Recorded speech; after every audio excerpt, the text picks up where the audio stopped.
क्यों video delete करने के लिए संदीप माहेश्वरी को विवेक बिंद्रा की तरफ से धमकाया जा रहा है? आखिर संदीप माहेश्वरी ने ऐसी कौन सी वीडियो अपलोड की है जिससे विवेक बिंद्रा घबराए हुए हैं? क्या वाकई विवेक बिंद्रा ने लोगों को बिजनेस से पैसा कमाने का झांसा देकर उनके पैसे लूटे हैं, या फिर इसकी कुछ और ही वजह है? क्या विवेक बिंद्रा के कहने पर संदीप माहेश्वरी इन्हें दोबारा इंटरव्यू में बुलाएंगे? आखिर इस पूरे घोटाले की जड़ क्या है और इसकी शुरुआत कहां से हुई? इन दोनों में कौन सही है, कौन गलत है? इन दोनों में सबसे पावरफुल कौन है? अगर आप भी जानना चाहते हैं इन सभी सवालों के जवाब, तो बस लास्ट तक हमारे साथ टिक कर बैठिएगा। चलिए फिर शुरू करते हैं। आगे बढ़ने से पहले अगर आप हमारे चैनल फर्स्ट परसेप्शन पर पहली बार आए हैं तो इसे अभी सब्सक्राइब कर लें, क्योंकि यहाँ पर हम आपके लिए इसी तरह के नॉलेजेबल और इंटरेस्टिंग वीडियोस लाते रहते हैं। आज सोशल मीडिया का माहौल बड़ा ही गरमाया हुआ है। सोशल मीडिया, ट्विटर, इंस्टाग्राम पर बस एक ही टॉपिक उछाल मार रहा है, संदीप माहेश्वरी वर्सेस विवेक बिंद्रा। ये दोनों ही सोशल मीडिया की एक बड़ी हस्ती हैं और इनका नाम टॉप 10 यूट्यूबर्स की लिस्ट में भी शुमार है। ऐसा पहली बार हो रहा है कि दो बड़े यूट्यूबर्स आपस में ही भिड़ गए और मामला आग पकड़ता ही जा रहा है। चलिए इस मसले की वजह जानने से पहले थोड़ा इन दो हस्तियों के बारे में भी जान लेते हैं। सबसे पहले बात करते हैं संदीप माहेश्वरी की, जिनका जन्म 28 सितंबर 1980 को भारत का दिल कहे जाने वाली दिल्ली में हुआ था। ये शुरू से ही काफी क्रिएटिव थे। इनके पिता एल्यूमिनियम का काम किया करते थे, लेकिन काम बंद होने के बाद संदीप माहेश्वरी ने मल्टी लेवल मार्केटिंग कंपनी को ज्वाइन कर लिया, लेकिन ये काम भी ज्यादा दिन तक नहीं चला। इसके बाद इन्होंने पीसीओ का काम करना शुरू कर दिया, पर इसमें भी इन्हें नाकामयाबी मिली। फिर इन्होंने अपने शौक को अपना प्रोफेशन बनाया और फोटोग्राफी शुरू कर दी। शुरू में ज्यादा पहचान न होने की वजह से इन्हें काम मिलना मुश्किल हो रहा था, लेकिन फिर इन्होंने अखबार में फ्री पोर्टफोलियो का एडवर्टीजमेंट दिया, जिससे इनके पास काफी लोग आने लगे और इस तरह संदीप माहेश्वरी ने 12 घंटे में 100 मॉडल्स के 10,000 फोटो खींचकर लिम्का बुक ऑफ रिकॉर्ड में अपना नाम दर्ज करवा लिया और नाम के साथ काम भी मिलने लगा।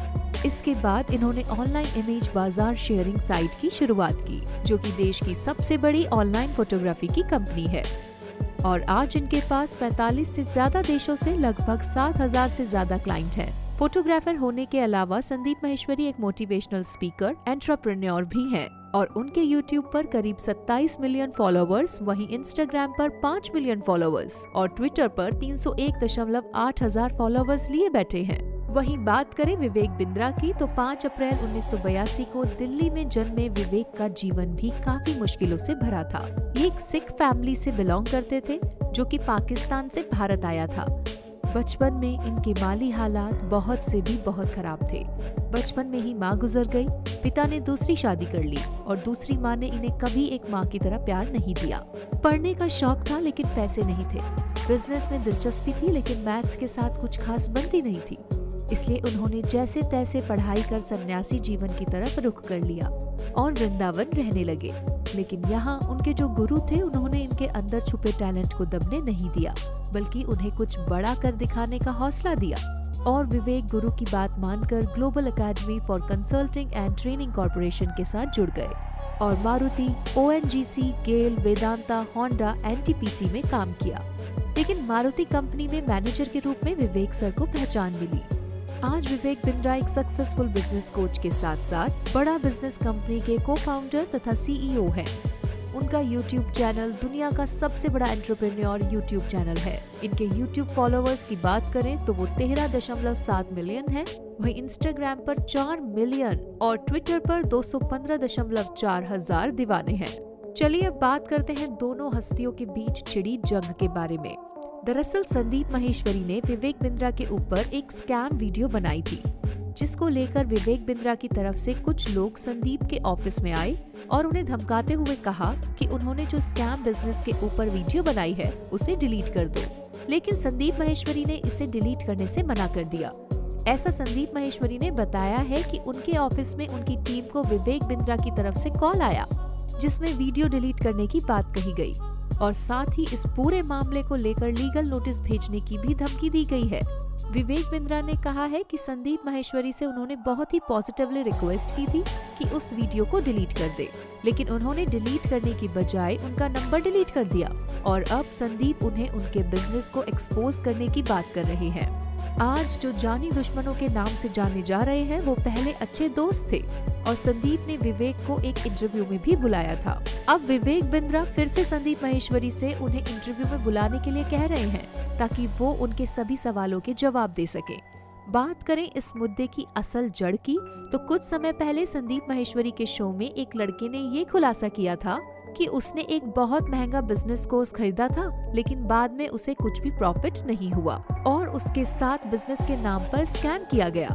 इसी बिजनेस कोर्स को लेकर संदीप ने पूरा खुलासा किया, लेकिन पॉइंट वाली बात ये थी कि इसमें कहीं से कहीं तक भी विवेक बिंद्रा का नाम नहीं लिया गया और ना ही किसी को पता था कि ये काम विवेक बिंद्रा ने किया है या इनके ऊपर कहा जा रहा है। लेकिन जब विवेक बिंद्रा लीगल नोटिस भेजते हैं तो ये क्लियर हो जाता है कि ये स्कैम विवेक बिंद्रा से रिलेटेड है। और फिर इसके बाद आप जान ही चुके हैं जो इन दोनों के बीच गर्मा गर्मी का माहौल बना हुआ है। क्या वाकई विवेक बिंद्रा ने लोगों के साथ धोखा करके उनके पैसे लूटे हैं या फिर इसमें किसी और की ही गलती है? इसे जानने से पहले अगर आपने अभी तक हमारी वीडियो को लाइक नहीं किया है तो जल्दी से वीडियो को लाइक कर दीजिए। और हाँ, अगर चैनल पर नए हैं या इससे पहली बार जुड़े हैं तो इसे सब्सक्राइब करना बिल्कुल भी ना भूलें। शुरू में विवेक बिंद्रा लोगों को फ्री में ज्ञान देते थे, लेकिन बाद में इन्होंने ग्रोथ पाने के लिए पेड कोर्स बनाने का फैसला किया और इन्होंने कई इवेंट्स में जाकर लोगों को बिजनेस के बारे में बताया, सिखाया। लेकिन फिर इनके दिमाग में आइडिया आया कि मैं अकेले इन कोर्स को ज्यादा नहीं बेच सकता हूँ, इसलिए उन्होंने इंडिया लेवल पर एक नेटवर्क बनाने का सोचा। हर शहर में एक ऑफिस हो जिसमें बैठी टीम इनके कोर्स को बिजनेस मेन्यू को सेल करे और इनकी ग्रोथ को बूस्ट मिले। इसलिए इन्होंने हर शहर में एक एक चैनल पार्टनर बना दिया जो कि अपने शहर के मॉडल को संभाले। इन्हीं चैनल पार्टनर के अंडर में एक टीम थी जिसका नाम था IBC, इंडिपेंडेंट बिजनेस कंसल्टेंट। इन लोगों को विवेक बिंद्रा ने अपने साथ काम करने के लिए कहा, लेकिन इससे जुड़ने से पहले इनसे फीस ली गई, जिसमें इन्हें बिजनेस की प्रॉब्लम को सुलझाने की ट्रेनिंग, लोगों को कन्विंस करने की कला और पूरे बिजनेस मॉडल को समझाया गया। जिसके बाद IBC इस बिजनेस कोर्स को बिजनेसमैन को ही बेचने वाले थे, लेकिन ये कोर्स बिजनेसमैन को नहीं बेचा गया। वहीं इसमें प्रॉब्लम तब आई कि जब IBC का सिलेक्शन हुआ, उसमें एक्सपीरियंस पर कम और पैसों पर ज्यादा ध्यान दिया गया। यानी अगर कोई बिजनेस का भी नहीं जानता तो उससे भी पैसे लेकर इन्हें IBC की ट्रेनिंग दी जाने लगी। यही सबसे बड़ी भूल थी, क्योंकि जब ये बिजनेस के बारे में जानता ही नहीं है तो ये कोर्स कैसे सेल करेगा और कैसे लोगों को बिजनेस के बारे में समझाएगा। इस तरह सभी लोगों को IBC बना दिया गया। अब जो बिजनेस की समझ रखते थे उन्होंने तो इसे समझकर कोर्स सेल किए, पैसे कमाए, लेकिन वही जो इस फील्ड में अनजान थे वो कुछ कमा नहीं पाए और इन्हें फ्रॉड का नाम दे दिया। इसमें गलती सबसे बड़ी ये हुई कि जब लोगों ने पैसे लगाकर भी नहीं कमाया तो उन्होंने अपने पैसे वापस देने के लिए कहा। इस पर इन्हें जवाब मिला कि आपको रिफंड तो नहीं मिलेगा, लेकिन हाँ, एक काम करें, आप इन कोर्स को दूसरे लोगों को बेचकर कमीशन से पैसे कमा लें। यहीं से पॉइंट भटक गया। जहाँ ये कोर्स बिजनेसमैन को बेचना था, अब वो एक सेल्समैन दूसरे सेल्समैन को बेचने लगा।